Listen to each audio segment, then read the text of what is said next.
ओम श्री विष्णवे नमः। हरे कृष्ण। आप सभी का दिन शुभ हो।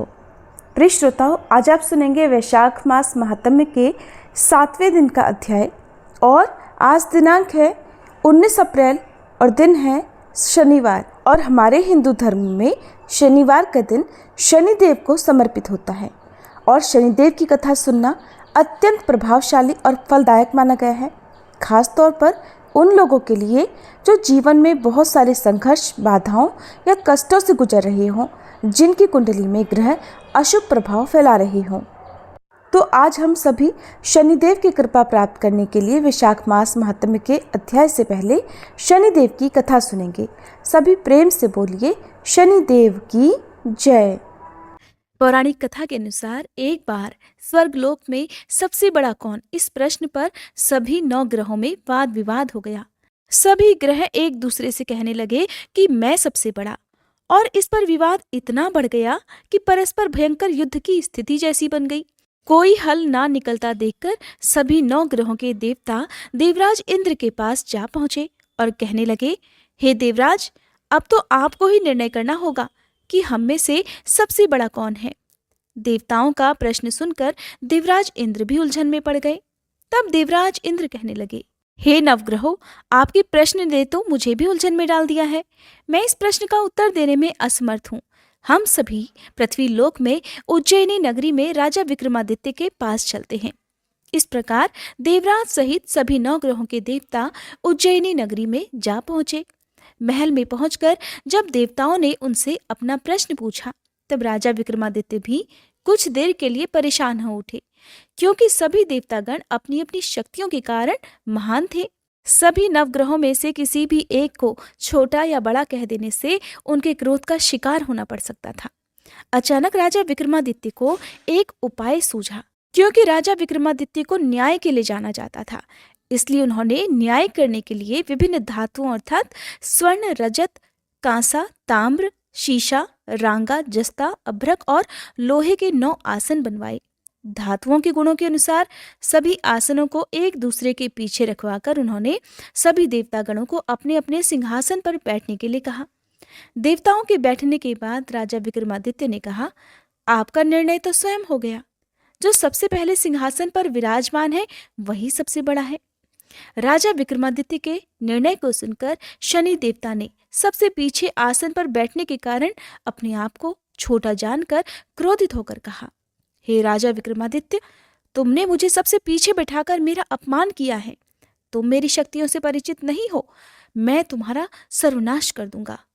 तब शनिदेव ने कहा, सूर्य एक राशि पर 1 महीने, चंद्रमा 2.25 दिन, मंगल 1.5 महीने, बुध और शुक्र 1 महीने, बृहस्पति 13 महीने रहते हैं, लेकिन मैं किसी राशि पर 7.5 वर्ष अर्थात 7.5 जिसे कहते हैं तक रहता हूँ। बड़े बड़े देवताओं को मैंने अपने प्रकोप से पीड़ित किया है। यहाँ तक कि श्री राम को भी 7.5 के कारण ही वन में जाकर रहना पड़ा था। रावण को 7.5 के कारण ही युद्ध में मृत्यु का शिकार बनना पड़ा। हे राजा, अब तू भी मेरे प्रकोप से नहीं बच सकेगा। इसके बाद अन्य ग्रहों के देवता तो बड़ी प्रसन्नता के साथ वहां से चले गए, परंतु शनिदेव बड़े क्रोध के साथ वहां से विदा हुए। राजा विक्रमादित्य पहले की तरह ही न्याय करते रहे। उनके राज्य में सभी स्त्री पुरुष बड़े आनंद से अपना जीवन यापन कर रहे थे।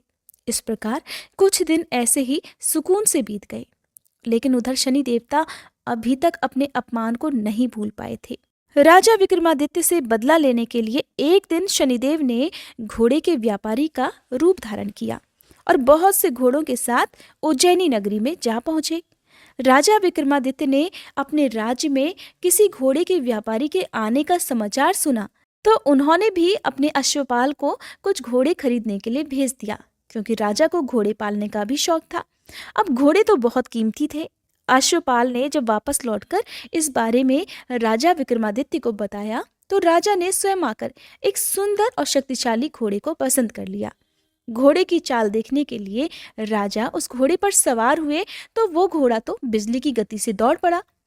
तेजी से दौड़ता हुआ घोड़ा राजा को दूर एक जंगल में ले गया और फिर वहां राजा को गिराकर जंगल में कहीं गायब हो गया। अब राजा अपने नगर को लौटने के लिए जंगल में ही भटकने लगा, लेकिन उन्हें लौटने का कोई रास्ता ही नहीं मिला।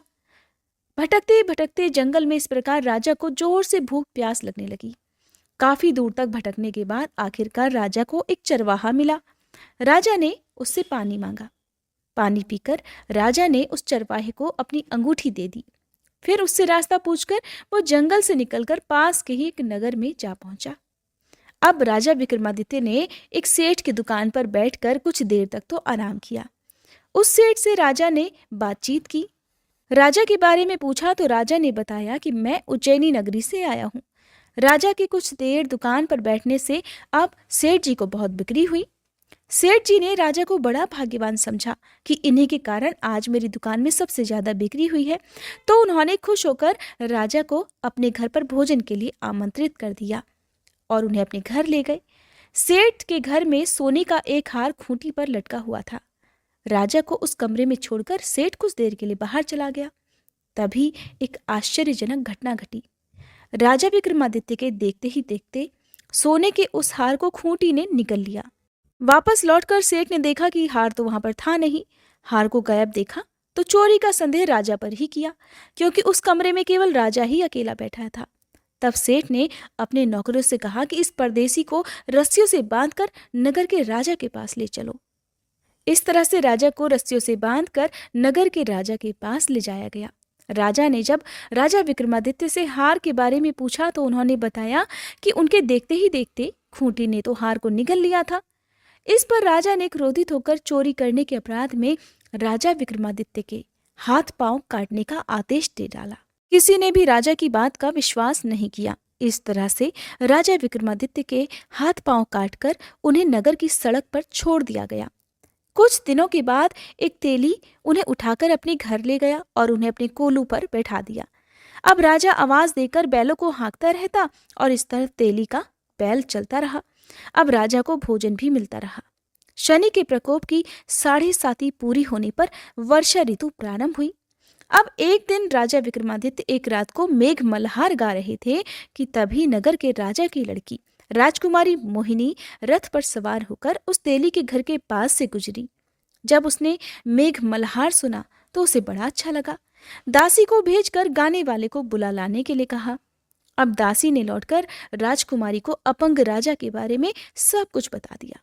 राजकुमारी उसके मेघ मल्हार से बहुत मोहित हुई, अतः उसने सब कुछ जानकर भी अपंग राजा से विवाह करने का निश्चय कर लिया। राजकुमारी ने अपने माता पिता से जब यह बात कही कि वो एक अपंग से विवाह करना चाहती है तो वे हैरान रह गए। रानी ने मोहिनी को समझाया, बेटी तेरे भाग्य में तो किसी राजा की रानी होना लिखा है, फिर तो उस अपंग से विवाह करके अपने पांव पर कुल्हाड़ी क्यों मार रही है। लेकिन राजकुमारी ने अपनी जिद नहीं छोड़ी। अपनी जिद पूरी कराने के लिए उसने भोजन करना छोड़ दिया और अपने प्राण त्याग देने का निश्चय कर लिया। आखिरकार राजा और रानी को विवश होकर अपंग विक्रमादित्य से अपनी राजकुमारी का विवाह करना ही पड़ा।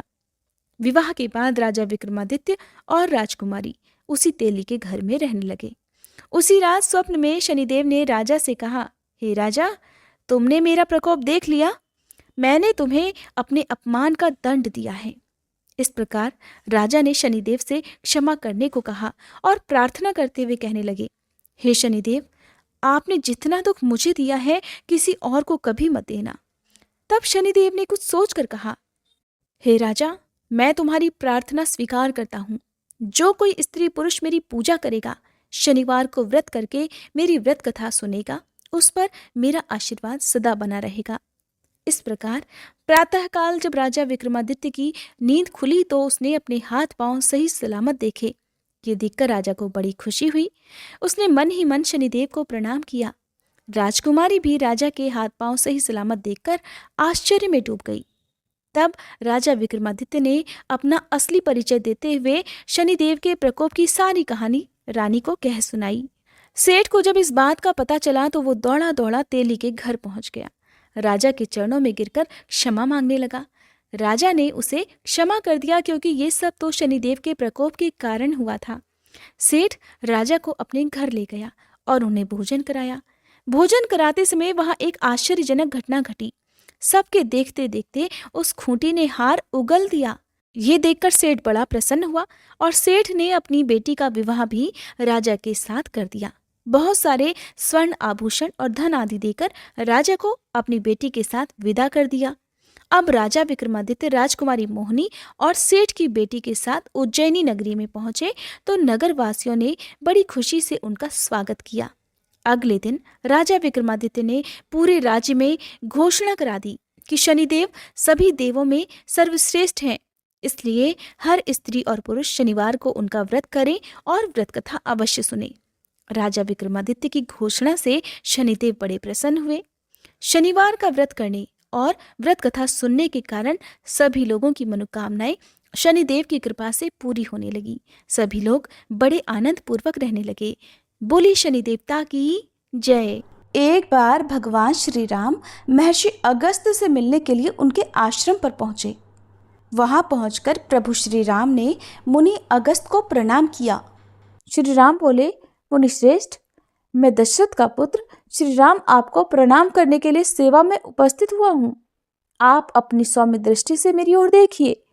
इतना कहकर उन्होंने बारंबार मुनि के चरणों में प्रणाम किया और कहा, भगवान, मैं शंबुक नामक शूद्र का वध करके आपके दर्शन की इच्छा से यहाँ आया हूँ।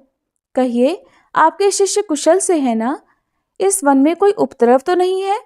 अगस्त जी बोले, रघुश्रेष्ठ, आपका स्वागत है। जगतवंद्य सनातन परमेश्वर, आपके दर्शन से आज मैं इन मुनियों सहित पवित्र हो गया। आपके लिए ये अर्घ्य प्रस्तुत है, इसे स्वीकार करें। आप अपने अनेकों उत्तम गुणों के कारण सदा सबके सम्मान पात्र हैं। मेरे हृदय में तो आप सदा ही विराजमान रहते हैं, अतः मेरे परम पूज्य हैं। आपने अपने धर्म से ब्राह्मण के मरे हुए बालक को जिला दिया। भगवान, आज रात को आप यहाँ मेरे पास ही रहिए। महामते, कल सवेरे आप पुष्पक विमान से अयोध्या को लौट जाइएगा। सौम्य, ये आभूषण विश्वकर्मा का बनाया हुआ है। ये दिव्य आभरण है और अपने दिव्य रूप और तेज से जगमगा रहा है।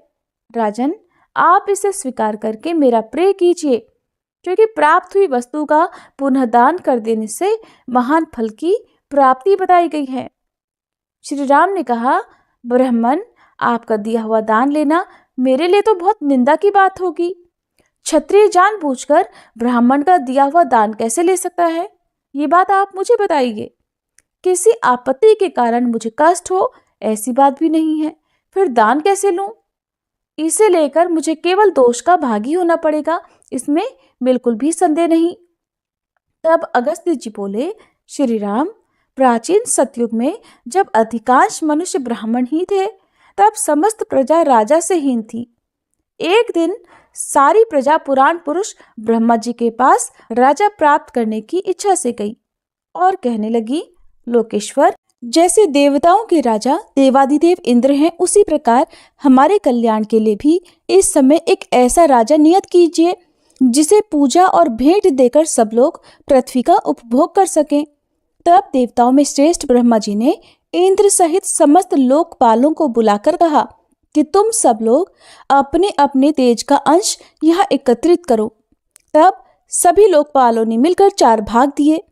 वो भाग अक्षय था, उससे अक्षय राजा की उत्पत्ति हुई। लोकपालों के उस अंश को ब्रह्मा जी ने मनुष्यों के लिए एकत्रित किया। उसी से राजा का प्रादुर्भाव हुआ, जो प्रजाओं के हित साधन में कुशल होता है। इंद्र के भाग से राजा सब पर अपना आदेश चलाता है। वरुण के अंश से समस्त देहधारियों का पोषण करता है। कुबेर के अंश से वह याचकों को धन देता है और राजा में जो यमराज जी का अंश है, उसके द्वारा वह अपनी प्रजा को दंड देता है। रघुश्रेष्ठ, उसी इंद्र के भाग से आप भी मनुष्यों के राजा हुए हैं, इसलिए प्रभु मेरा उद्धार करने के लिए ये आभूषण ग्रहण कीजिए। पुलत्स जी कहते हैं, राजन, तब श्री रघुनाथ जी ने महात्मा अगस्त के हाथ से वह दिव्य आभूषण ले लिया, जो बहुत ही विचित्र था और सूर्य की तरह चमक रहा था। उसे लेकर वे बहुत देर तक निहारते रहे। बार बार विचार करने लगे कि ऐसे रत्न तो मैंने विभीषण की लंका में भी नहीं देखे। इस प्रकार मन ही मन सोच विचार करने के बाद श्री राम जी ने महर्षि अगस्त्य से उस दिव्य आभूषण की प्राप्ति का वृतांत पूछना आरंभ किया। भगवान श्री राम बोले, हे ब्राह्मण, ये रत्न तो बड़ा अद्भुत है। राजाओं के लिए भी ये अलभ ही है। आपको ये कहाँ से और कैसे मिल गया और किसने इस आभूषण को बनाया है? तब अगस्त जी कहने लगे, रघुनंदन, पहले त्रेता युग में एक बहुत विशाल वन था। उसका व्यास 100 योजन का था, किंतु उसमें न कोई पशु रहता था न पक्षी। उस वन के बीचों बीच 4 कोस लंबी एक झील थी, जो हंस और कारंडव आदि पक्षियों से संकुल थी। वहां मैंने एक बड़े आश्चर्य की बात देखी कि सरोवर के पास ही एक बहुत बड़ा आश्रम था, जो बहुत पुराना होने पर भी अत्यंत पवित्र दिखाई देता था। किंतु उसमें कोई तपस्वी नहीं था और ना ही कोई और जीव थे। मैंने उस आश्रम में रहकर ग्रीष्मकाल की एक रात बिताई। सवेरे उठकर जब तालाब की ओर चला तो रास्ते में मुझे एक बहुत बड़ा मुर्दा दिख पड़ा, जिसका शरीर अत्यंत हष्ट-पुष्ट था। मालूम होता था कि किसी तरुण पुरुष का यह शव है। उसे देखकर मैं सोचने लगा, ये कौन है, इसकी मृत्यु कैसे हो गई और ये इस महान वन में आया कैसे था? इन सारी बातों का मुझे अवश्य ही पता लगाना चाहिए। मैं खड़ा खड़ा यही सोच रहा था कि इतने में ही आकाश से एक दिव्य और अद्भुत विमान उतरता दिखाई दिया। वह परम सुंदर और मन के समान वेगशाली था। एक ही क्षण में वह विमान सरोवर के निकट आ पहुंचा। मैंने देखा उस विमान से एक दिव्य मनुष्य उतरा और सरोवर में स्नान कर उस मुर्दे का मांस खाने लगा। उस मोटे ताजे मुर्दे का भरपेट मांस खाकर वह फिर उस सरोवर में उतरा और उसकी शोभा को निहारकर फिर जल्दी ही स्वर्ग की ओर जाने लगा। उस शोभा संपन्न देवोपम पुरुष को ऊपर जाते देखकर मैं कहने लगा कि स्वर्गलोक के निवासी महाभाग, थोड़ा ठहरो तो सही। मैं तुमसे एक बात पूछता हूँ, तुम्हारी ये कैसी अवस्था है? तुम कौन हो? देखने में तो तुम देवता के समान लगते हो, किंतु तुम्हारा भोजन तो बहुत ही घृणित है। सौम्य, ऐसा भोजन क्यों करते हो और कहाँ रहते हो? रघुनंदन, मेरी बात सुनकर उस स्वर्गवासी पुरुष ने हाथ जोड़कर कहा, विप्रवर, मेरा जैसा वृतांत है उसे आप सुनिए। पूर्व काल की बात है, विदर्भ देश में मेरे महायशस्वी पिता राज्य करते थे। वे वसुदेव के नाम से त्रिलोकी में विख्यात और परम धार्मिक थे। उनकी 2 पत्नियां थीं। उन दोनों से एक एक करके 2 पुत्र हुए थे। मैं उनका ज्येष्ठ पुत्र था और लोग मुझे श्वेत कहते थे। मेरे छोटे भाई का नाम सुरथ था। पिताजी की मृत्यु के बाद पूर्ववासियों ने विदर्भ देश के राज्य पर मेरा अभिषेक कर दिया, मुझे राजा बना दिया और फिर मैं वहां पूरी सावधानी के साथ राज्य संचालन करने लगा। इस प्रकार राज्य और प्रजा का पालन करते करते मुझे कई हजार वर्ष बीत गए।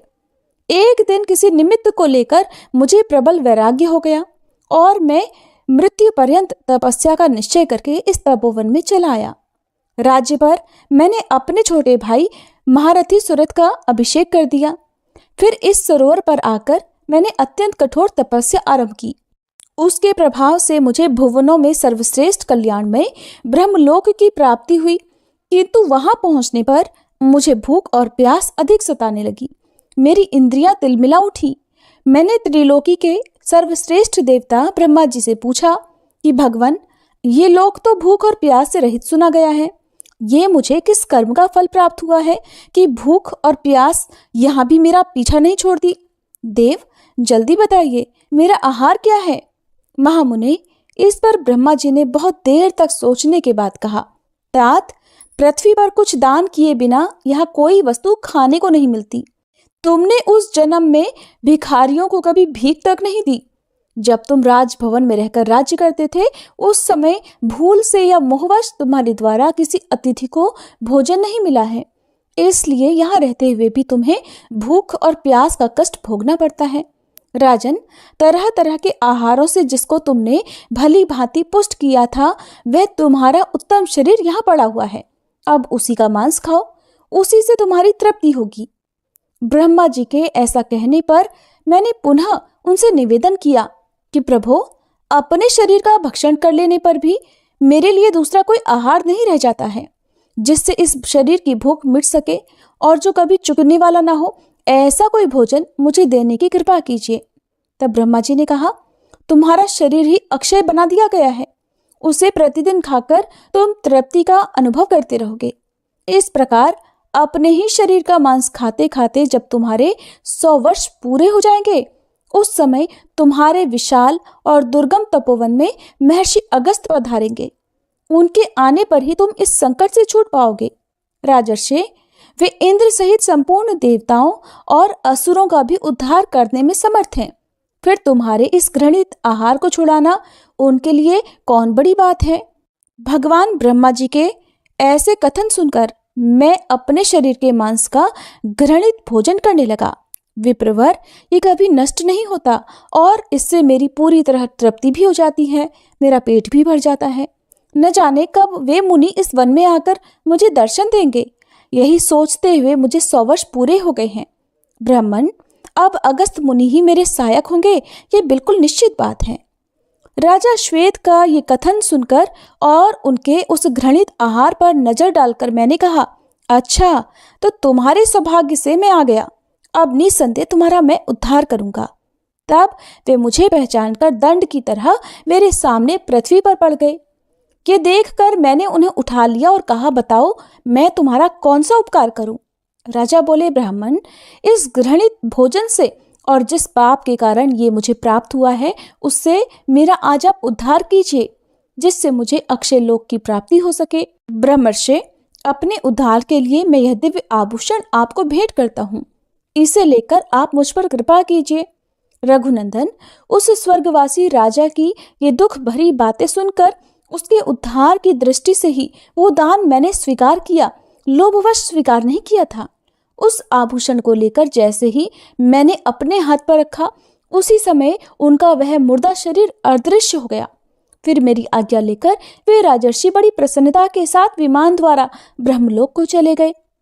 इंद्र के समान तेजस्वी राजर्षि श्वेत ने ही मुझे ये सुंदर आभूषण दिया था और इसे देकर वे पाप से मुक्त हो गए। जय श्री राम। ये थी आज की कहानी। अब सुनिए आज का अध्याय। आज सुनिए धर्म वर्ण की कथा, कलयुग की अवस्था का वर्णन, धर्म वर्ण और पितरों का संवाद और वैशाख की अमावस्या की श्रेष्ठता का, वैशाख मास की अक्षय तृतीया और द्वादशी की महत्ता, द्वादशी के पुण्यदान से एक कुतिया के उद्धार की कथा। मिथिलापति ने पूछा, हे ब्राह्मण, इस वैशाख मास में कौन कौन सी तिथियां पुण्यदायिनी हैं, कृपया बताइए। तब श्रुतदेव जी बोले, सूर्य के मेष राशि में स्थित होने पर वैशाख मास में 30 तिथियां पुण्यदायिनी हो जाती हैं। एकादशी में किया हुआ पुण्य कोटि गुना होता है। उसमें स्नान, दान, तपस्या, होम, देव पूजा, पुण्य कर्म और कथा का श्रवण किया जाए तो वह तत्काल मुक्ति देने वाला हो जाता है। जो रोग आदि से ग्रस्त और दरिद्रता से पीड़ित हो, वह मनुष्य इस पुण्यमयी कथा को सुनकर धन्य हो जाता है।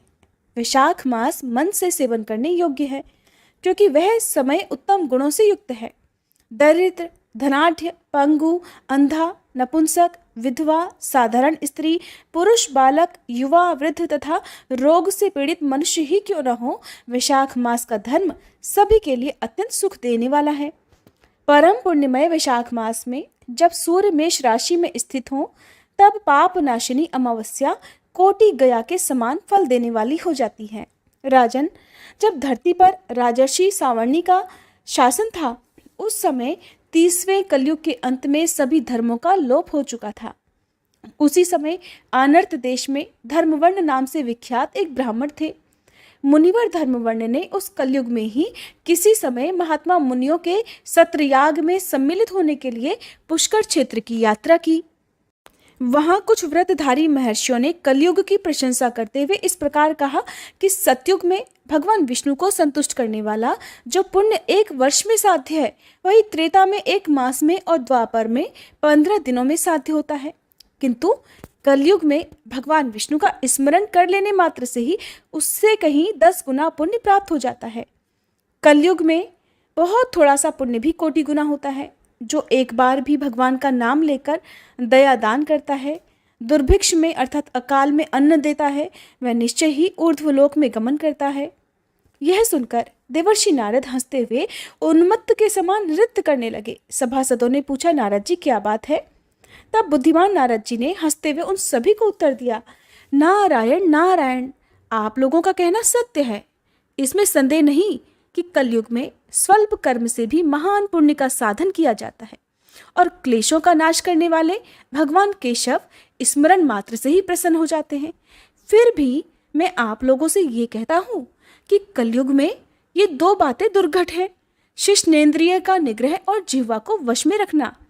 ये दोनों कार्य जो भी सिद्ध कर ले वही नारायण स्वरूप है, इसलिए कलयुग में आपको यहाँ नहीं ठहरना चाहिए। नारद जी की बात सुनकर उत्तम व्रत का पालन करने वाले महर्षि सहसा यज्ञ को समाप्त करके सुखपूर्वक चले गए।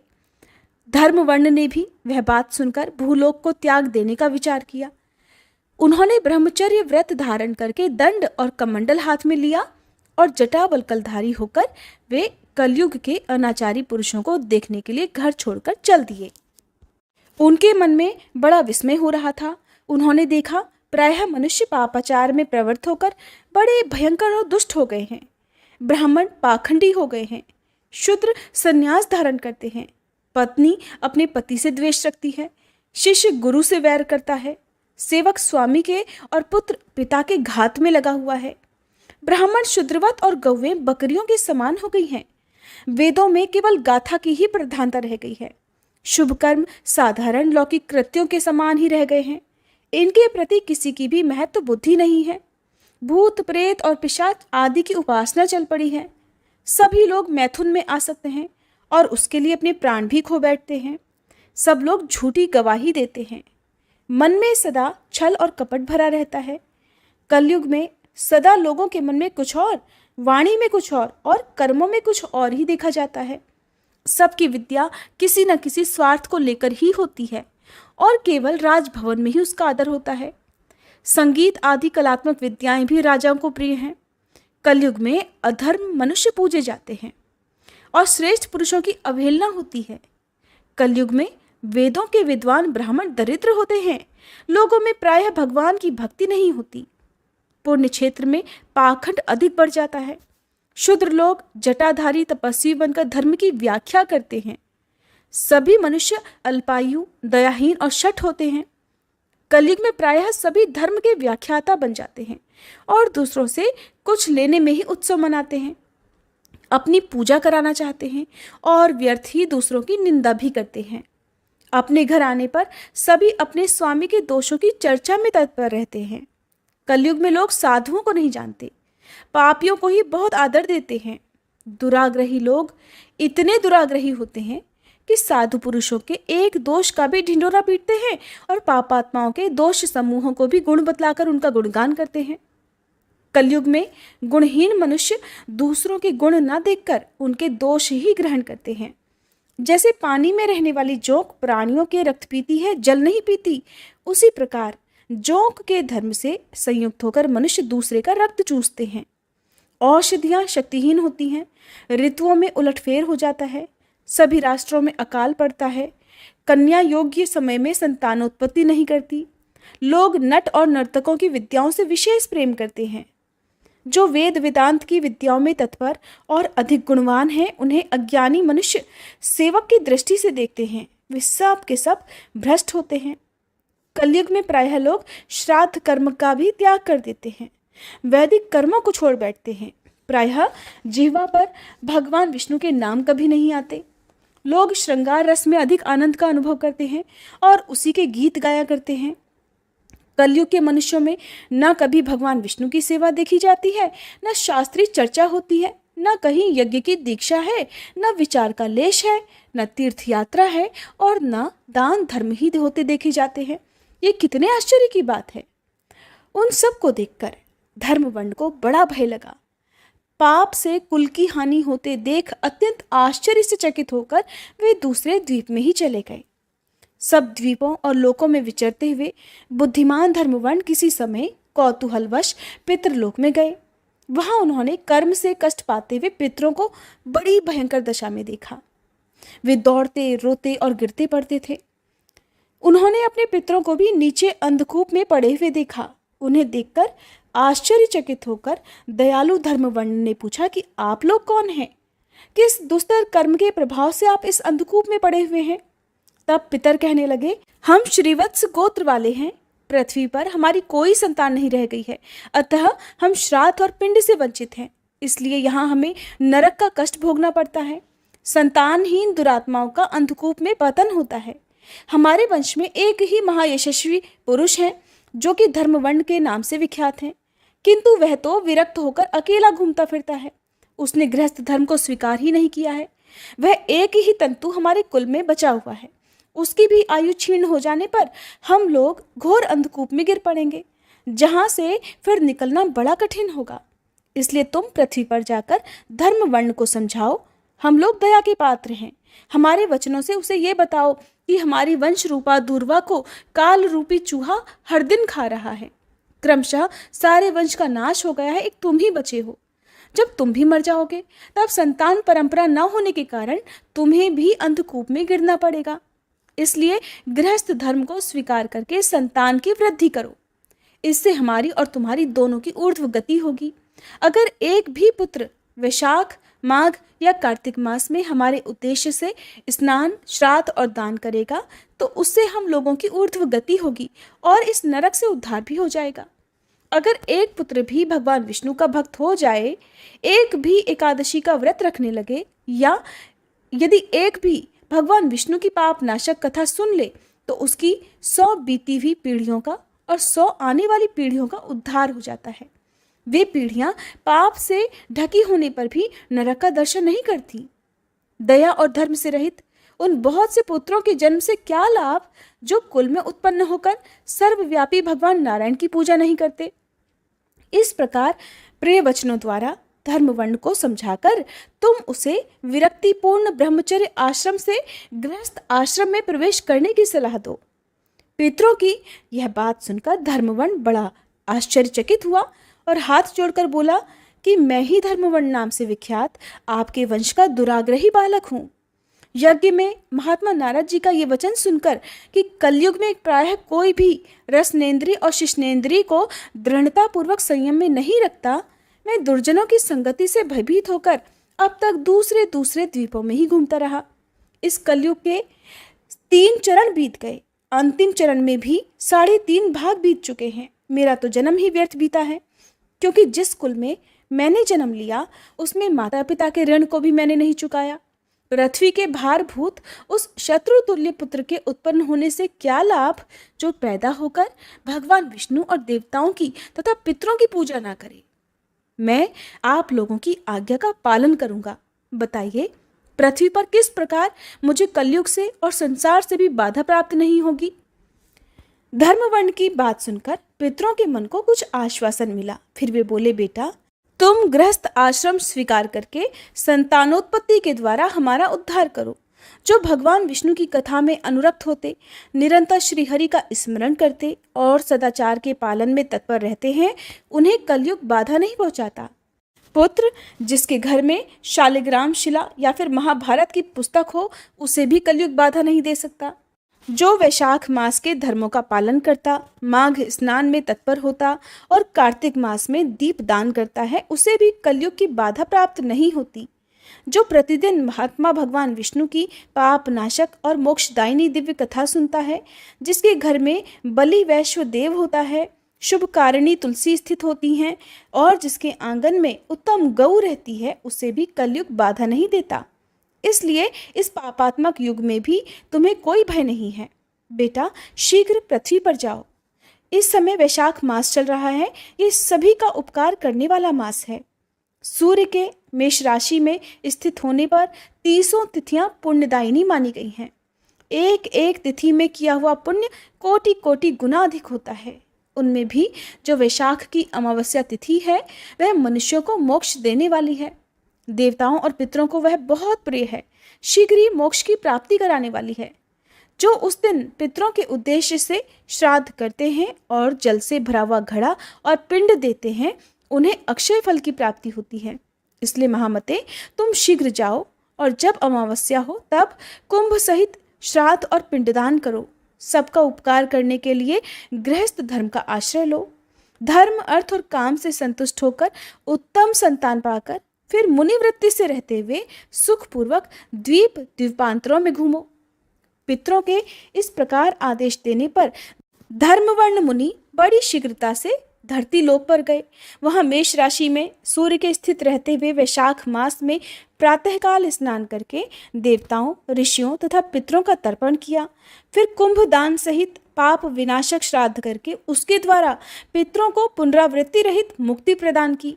इसके बाद उन्होंने स्वयं विवाह करके उत्तम संतान को जन्म दिया और लोक में उस पाप नाशिनी अमावस्या तिथि को प्रसिद्ध किया। इसके बाद वे भक्तिपूर्वक भगवान की आराधना करने के लिए हर्ष के साथ गंधमादन पर्वत पर चले गए। हरे कृष्ण। आज के अध्याय में बस इतना ही। इसके आगे की कथा आप सभी कल की वीडियो में ज़रूर सुनिएगा।